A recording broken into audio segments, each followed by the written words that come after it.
Baik, Bismillahirrahmanirrahim. Assalamualaikum warahmatullahi wabarakatuh. Kami mahasiswa dari Universitas Muhammadiyah Profesor Dr. Hamka, Fakultas Ekonomi dan Bisnis, Prodi Ekonomi Islam, mata kuliah Akuntansi Manajemen.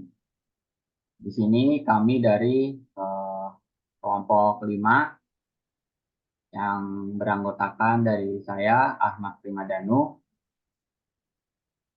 Dan saya Sundi Hikmah Mariani. Dan saya Muhammad Ardan Firmansyah. Kami dari kelas Staf A Ekonomi Islam. Di sini kami ingin mempresentasikan tentang biaya relevan dan pengambilan keputusan jangka pendek. Konsep biaya relevan. Biaya relevan adalah biaya masa yang akan datang, yang berbeda besar pada berbagai alternatif. Seluruh keputusan berhubungan dengan masa yang akan datang.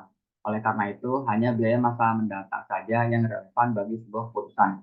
Dalam pemilihan alternatif, hanya biaya relevan saja yang harus dipertimbangkan. Untuk dapat disebut relevan, sebuah biaya tidak hanya berhubungan dengan masa yang akan datang, namun juga biaya tersebut harus berbeda dari satu alternatif ke alternatif lain. Jika biaya masa mendatang jumlahnya sama besar pada berbagai alternatif, maka biaya tersebut tidak memiliki akibat pada keputusan. Biaya jenis ini dikenal dengan istilah biaya tidak relevan. Kemampuan untuk mengidentifikasi biaya relevan dan biaya tidak relevan adalah sebuah keterampilan pembuatan keputusan yang penting. Biaya relevan adalah biaya yang dapat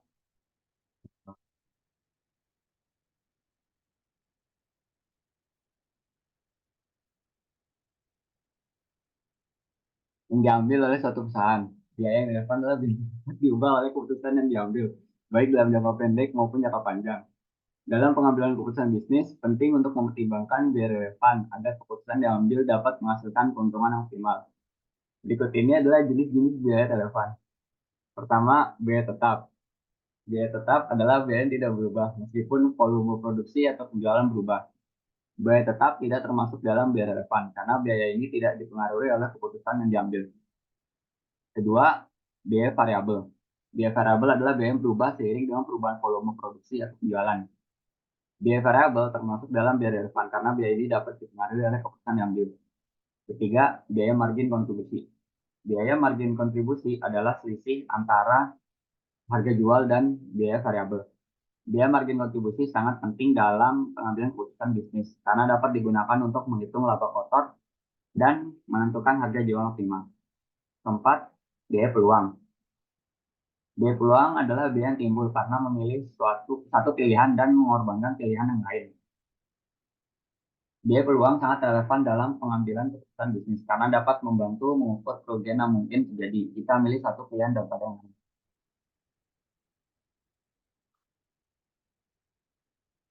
Karakteristik utama biaya relevan. Yang pertama, berkaitan dengan masa depan. Dikatakan biaya relevan jika biaya tersebut terkait pemilihan alternatif tindakan yang berorientasi ke masa yang akan datang. Terkait dengan masa depan, maka akuntansi manajemen perlu menyediakan informasi tentang prediksi pendapatan dan biaya di masa depan. Biaya masa lalu bukan biaya relevan. Namun, biaya masa lalu bermanfaat untuk memprediksi biaya masa depan. Kedua, berbeda di antara dua alternatif. Tidak semua biaya yang akan datang adalah biaya relevan. Namun, hanya biaya yang berbeda di antara dua alternatif yang merupakan biaya relevan dalam pengambilan keputusan. Lalu ada contoh biaya relevan.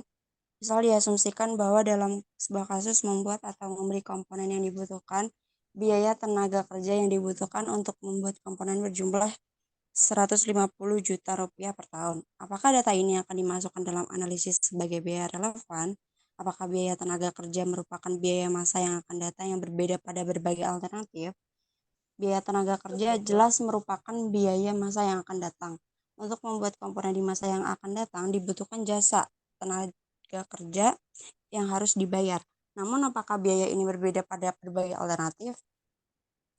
Nah, jika komponen ini dibeli dari luar, maka perusahaan tidak perlu memproduksinya dan jasa tenaga kerja tidak diperlukan. Jika jasa tenaga kerja tidak diperlukan, maka biaya tenaga kerja untuk alternatif membeli ini adalah nol. Dengan demikian, biaya tenaga kerja ini memiliki karakteristik berbeda pada berbagai alternatif. Oleh karena itu, biaya tenaga kerja adalah biaya relevan. Implisit dalam analisis ini adalah penggunaan biaya masa lalu untuk mengestimasi biaya masa yang akan datang. Biaya tenaga kerja tahun lalu pada kapasitas normal sebesar 150 juta rupiah. Data tahun lalu inilah yang digunakan untuk menaksir biaya tenaga kerja tahun depan. Meskipun biaya masa lalu tidak relevan, namun biaya tersebut bisa digunakan untuk memprediksi biaya masa yang akan datang. Contoh biaya masa lalu tidak relevan. Nah, untuk memproduksi komponen yang diperlukan, perusahaan menggunakan mesin produksi. Mesin ini dibeli 5 tahun lalu dan akan didepresiasi dengan tarif per tahunnya sebesar 125 juta rupiah. Apakah biaya depresiasi tersebut relevan? Atau apakah biaya depresiasi ini berbeda pada berbagai alternatif? Pada dasarnya biaya depresiasi merupakan alokasi biaya yang telah terjadi. Biaya ini merupakan biaya masa lalu atau disebut juga dengan sunk cost. Dengan demikian, apapun alternatif yang akan dipilih, harga pokok atau biaya pembelian mesin tidak dapat dihindari pengeluarannya.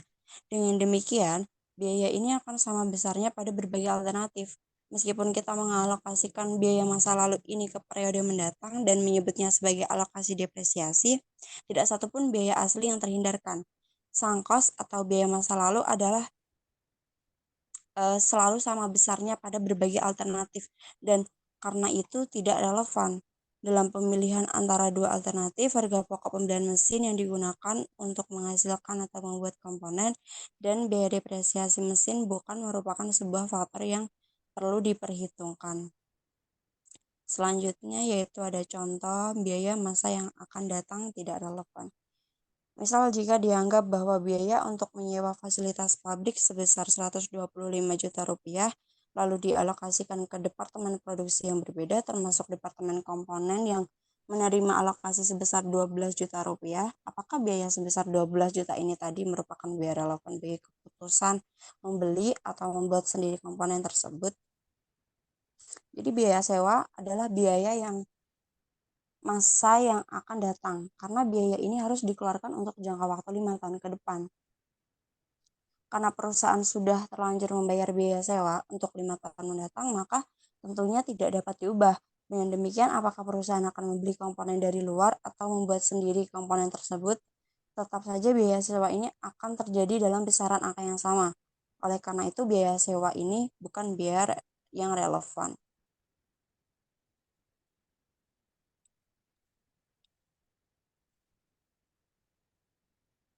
Selanjutnya yaitu akan dibacakan oleh Adan Firmansyah. Baik, selanjutnya contoh di atas menegaskan pentingnya mengidentifikasi alokasi biaya tetap. Alokasi biaya tetap dapat diklasifikasikan sebagai biaya tidak relevan karena pilihan alternatif yang dilakukan manajemen tidak berpengaruh terhadap besar kecilnya biaya tersebut.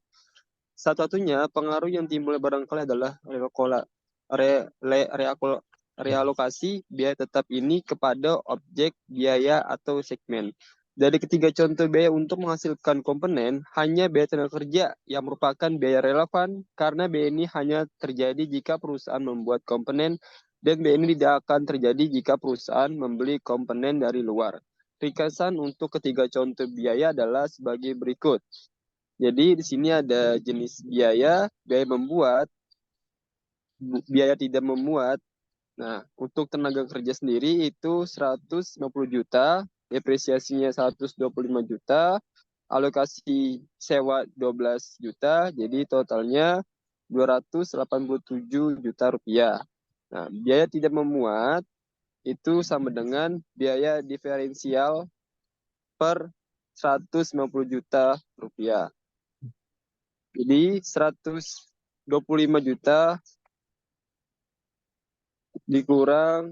ditambah 12 juta rupiah sesuai dengan 130 juta rupiah.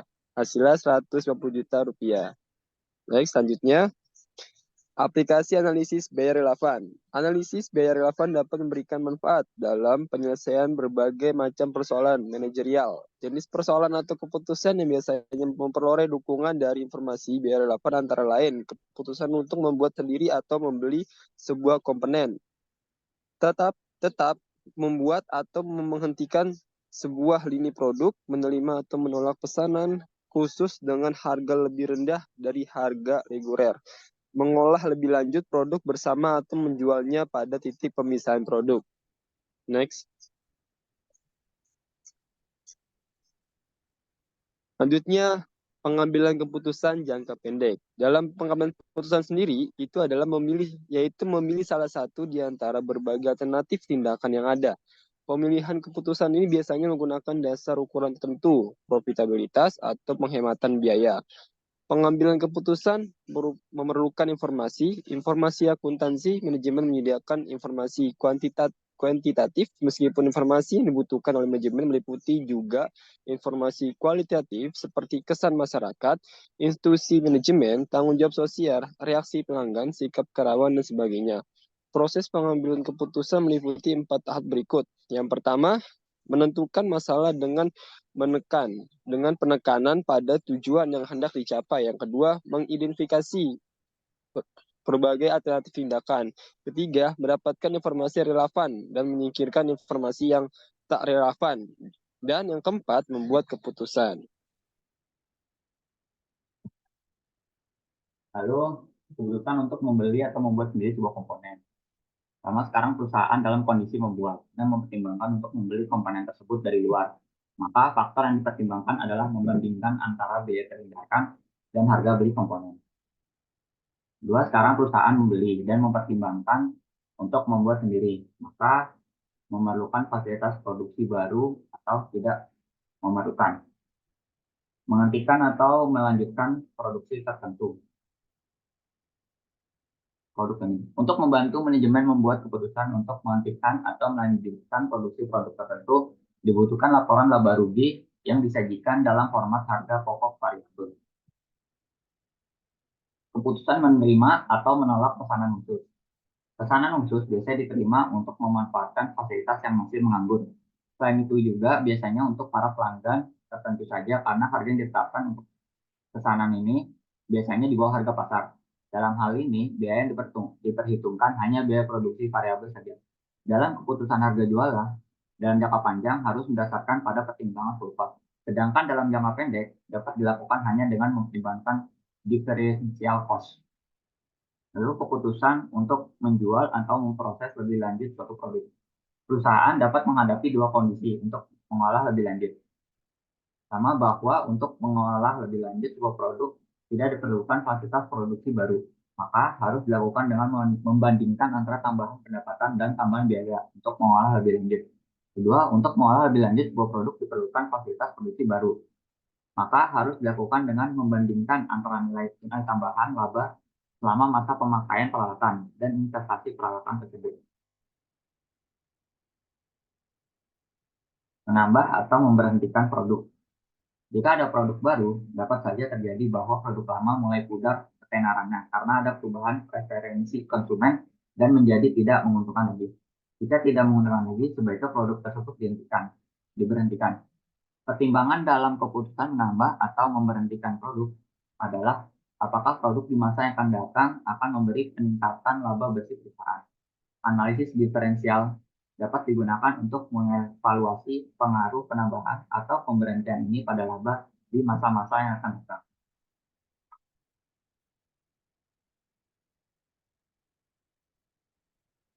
Selanjutnya yaitu pesanan khusus. Pesanan khusus disebut juga dengan special order. Pengertiannya yaitu pesanan yang spesifik dan tidak terjadi secara rutin dalam sebuah bisnis. Pesanan ini seringkali merupakan permintaan pelanggan untuk produk atau jasa yang tidak tersedia secara umum di pasar. Pesanan khusus juga dapat dilakukan untuk menangani kebutuhan spesifik dari pelanggan seperti kuantitas besar atau spesifik khusus.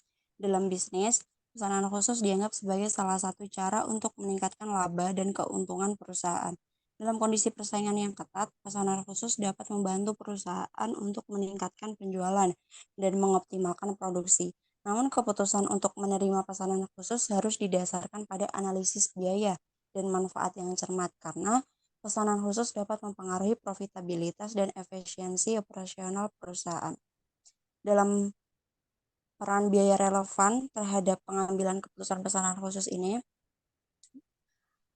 yaitu memiliki dampak yang signifikan pada keberhasilan operasional dan keuangan perusahaan. Jadi ini berikut ada beberapa peran biaya relevan dalam pengambilan keputusan khusus yang disertai dengan citasi yang relevan. Yang pertama, yaitu menentukan harga penawaran yang kompetitif. Biaya relevan memainkan peran penting dalam menentukan harga penawaran yang kompetitif untuk pesanan khusus. Dalam kata-kata Ramlal, biaya relevan berperan dalam menentukan harga penawaran yang akan memastikan pesanan khusus dapat memenangkan tender dan tetap menghasilkan keuntungan yang diharapkan. Yang kedua, evaluasi kekayaan pesanan khusus. Biaya relevan memungkinkan manajer untuk mengevaluasi kelayakan pesanan khusus. Menurut Pujawan dan Mahendrawati, biaya relevan membantu dalam mengidentifikasi biaya-biaya yang terkait dengan pesanan khusus dan memastikan bahwa keuntungan yang diharapkan dapat dicapai. Yang ketiga, peran ketiga yaitu pengendalian biaya dan efisiensi. Biaya relevan berperan dalam pengendalian biaya dan meningkatkan efisiensi proses produksi. Selanjutnya Ardan.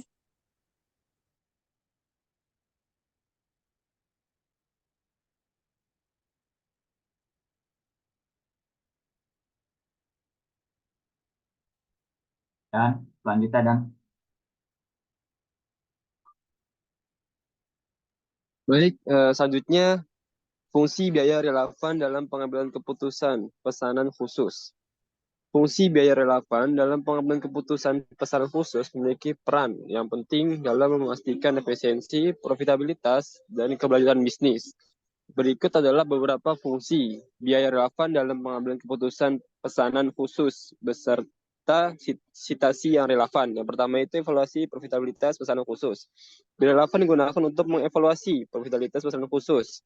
Yang kedua itu penetapan harga jual yang optimal. Fungsi biaya relevan juga berperan dalam menentukan harga jual yang optimal untuk pesanan khusus. Next.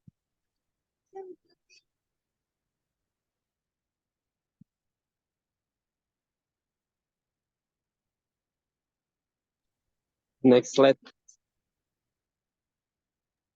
Selanjutnya ketiga itu identifikasi biaya yang dapat dikendalikan. Fungsi biaya relevan membantu dalam mengidentifikasi biaya yang dapat dikendalikan dalam pesanan khusus.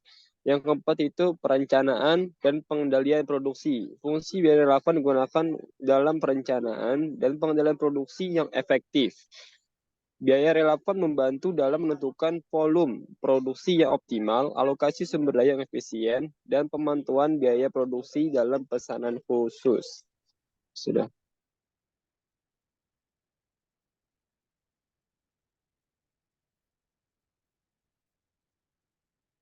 Baik, terima kasih. Itu adalah tadi presentasi dari kelompok 5 tentang biaya relevan dan pengambilan keputusan jangka pendek. Terima kasih. Wassalamualaikum warahmatullahi wabarakatuh.